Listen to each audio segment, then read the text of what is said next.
سماجی ورک کے دوران آپ کی جو سماجی سوشل لائف ہے، اس میں کوئی ہر انسان کے اندر کوئی نہ کوئی واقعات زندگی میں آتے ہیں، جس سے بندہ کبھی ہرٹ بھی ہو جاتا ہے اور کبھی حوصلہ پاتا ہے، اور کبھی وہ واقعہ اتنا اہم ہوتا ہے کہ زندگی میں یاد رہتا ہے۔ تو آپ کی زندگی میں کوئی ایسا واقعہ؟ جی بالکل، کافی بہت زیادہ واقعات تھے، دل خراش واقعات آپ کہہ لیں، کیونکہ جب یہ پروگرام میں اس شعبے کی طرف آئی تھی باقاعدہ پروفیشنل، تو میں مطلب ہم لوگ اکیلے رہتے ہیں یہاں پر تو بڑے ہرٹ ہوئے ہوتے ہیں، ہم سمجھتے ہیں اپنے آپ کو ہی ہم دکھی سمجھ رہے ہوتے ہیں، لیکن جب میں اس فیلڈ میں آئی تو میں نے دیکھا دنیا میں کتنا غم ہے، میرا غم کتنا کم ہے۔ تو مجھے ہر شخص کے پیچھے ایک کہانی نظر آئی، تو انہی میں سے ایک خاتون ایسی تھی جو کہ میرے پاس آتی نہیں تھی، ان کو میں زبردستی کھینچ کے اپنے پاس لائی تھی۔ کافی مطلب میں ان کو یہ کہوں گی میری وہ مدر کی طرح تھی، ان کی ایج جو ہے وہ میری ماں جتنی ایج ہوگی، 80 سال کی ان کی عمر تھی۔ وہ باقاعدہ سے آتی تھی، وہ ہمارے ادارے میں زبان سکھانے کا بھی ایک ڈپارٹمنٹ جو ہے، وہاں پر ہم لوگ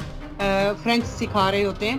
تو وہ فرینچ سیکھنے آتی تھی۔ ان کو میں 7 سالوں سے دیکھ رہی تھی، مسلسل آتی تھی، اس کو پھر بھی یہ ضرورت تھی کہ میں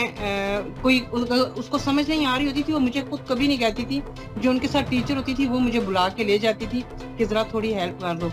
تو کچھ عرصہ ہو گیا تھا کہ میں نے دیکھا کہ یہ خاتون جو ہیں آ نہیں رہی ہیں، میں بہت پریشان ہوئی، تو مجھے پھر ان کے بارے میں جو ان کی بات پتہ چلی تھی، یہ پتہ چلا تھا کہ یہ ہمارے علاقے کی ایک بہت ہی امیر کبیر خاتون تھی، اور ان کے شوہر نے ان کو ماشاءاللہ بہت اچھا رکھا ہوا تھا، لیکن اللہ تعالیٰ نے ان کو اولاد کی نعمت سے نہیں نوازا تھا۔ اب آپ ان کا المیہ دیکھیں کہ انہوں نے یہاں پر یہ ہوتا ہے کئی فیملیز میں کہ یہاں کے لوگ جو ہیں وہ پاکستان سے اپنے رشتہ داروں کو اپنے بچے بنا کے نا یہاں بلا لیتے ہیں، تو ان خاتون نے اپنے جو شوہر کے بھتیجے تھے ان کو بیٹا بنا کے یہاں پر بلایا، اور اپنی طرف سے انہوں نے اپنے بھائی کو بیٹا بنا کے یہاں پر بلایا، اور پھر بھی وہ جب یہاں پر آگے سیٹل ہو گئے، وہ ان کو نہیں پوچھتے تھے، پھر انہوں نے اپنے ہسبینڈ کی دوسری شادی کرا دی۔ اب جب انہوں نے شادی کرا دی، ان کے پاس کافی سونا تھا، شوہر نے ان کو بہت اچھا رکھا ہوا تھا، انہوں نے اپنا سونا وغیرہ بیچ کے اس جو دوسری بیوی تھی، کیونکہ یہاں پر ظاہر ہے دوسری شادی لیگل پیپرز میں نہیں ہوتی ہے، تو انہوں نے اپنا سارا سونا وغیرہ بیچا اور اس خاتون کا ویزا لگوا کے یہاں لے آئے۔ اب جب وہ خاتون آئی تو یہ گھر سے باہر تھی، اب ان کو رہنے کے لیے جگہ چاہیے تھی، یہ جب بھائی کے گھر جاتی تھی جس کو بیٹا بنا کے بلایا تھا، اس کی بیوی ان کو گھر میں نہیں آنے دیتی تھی، پھر انہوں نے اپنے جو بھتیجا ہے شوہر کا، جب اس کے گھر جاتی تھی وہ ان کو گھر میں نہیں، یہ میرے پاس اٹھا کر ان کو لے آئے کہ بھی وہ میرے پاس آتی نہیں تھی، وہ بہت شرماتی تھی اور بڑی خوددار عورت تھی، وہ بس وہ اپنا، اور اس نے آج تک آپ یقین کریں مجھے یہ باتیں باہر سے سنی، اس نے کبھی ان لوگوں کی مجھے برائیاں نہیں بتائیں کہ یہ میرے اپنے جو ہیں میرے ساتھ کیا سلوک کرتے ہیں۔ آخر ایک دن وہ باہر بیٹھی ہوئی تھی، اپنے ٹیچی کیس اور سامان لے کے، اس کو کوئی رکھنے کے لیے تیار نہیں تھا، تو شوہر بھی اپنی دوسری بیوی اور ان کی وجہ سے وہ اس کے ساتھ نہیں رہ رہا تھا، تو ان خاتون کو میں گئی ہوں تو وہ مجھے چیخے مار کے کہنے لگی نہیں نہیں میرے پاس نہ آؤ، میرے پاس نہ آؤ، تم سب میرے دشمن ہو۔ بہرحال میں نے اس کا اعتماد کس طرح بحال کیا، اس کو میں اپنے ساتھ لے گئی، پہلے میں اسے اپنے گھر لے کے آئی، لیکن وہ میرے گھر آنا نہیں چاہ رہی تھی، بہت خوددار عورت تھی۔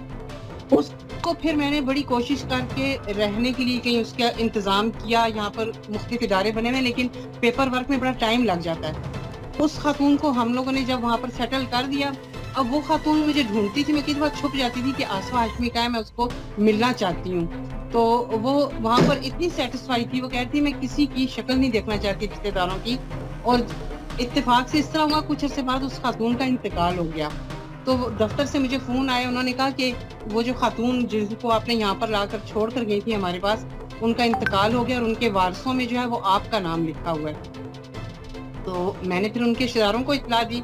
ان کے رشتے داروں نے کہا آپ تو وہاں نہیں گئی ہیں، میں نے کہا نہیں میں نہیں گئی ہوں، آپ لوگ ان کے وارث ہیں نا، تو آپ پتہ کر لیں۔ انہوں نے کہا ان کے پاس سونا بھی تھا، یہ تھا وہ تھا، اور کہیں آپ نے جا کر ان کی مطلب چیزیں نہ لے لی ہوں۔ میں نے کہا نہیں نہیں میں ابھی وہاں کہیں نہیں گئی ہوں، پہلے آپ لوگ جائیں، جا کے سارا سامان لے لیں، میں بعد میں جاؤں گی۔ پھر بہرحال یہ لوگ گئے، پھر اس کے بعد میں خود گئی، جب انہوں نے ان کا سارا سامان وغیرہ ان کے رشتے داروں نے لے لیا، پھر میں گئی اور پھر میں نے ان کا پاکستان پہنچانے کا اور سارے انتظامات کیے۔ تو یہ واقعہ جو ہے نا، یہ میرے دل پہ ایسا بیٹھ گیا ہے کہ میں کبھی بھولتی نہیں ہوں اس بات کو۔ آواز بلند ہوگی تو ہوں گے مسائل حل۔ نشاندہی ضروری ہے، آج ہو یا کل ہم پہنچائیں گے آپ کی آواز پاکستان کے متعلقہ اداروں تک۔ پروگرام آواز دوست، تارکین وطن پاکستانیوں کا اپنا پروگرام۔ دیکھیے ڈاکٹر قمر فاروق اور جواد احمد چیمہ کے ساتھ پروگرام آواز دوست۔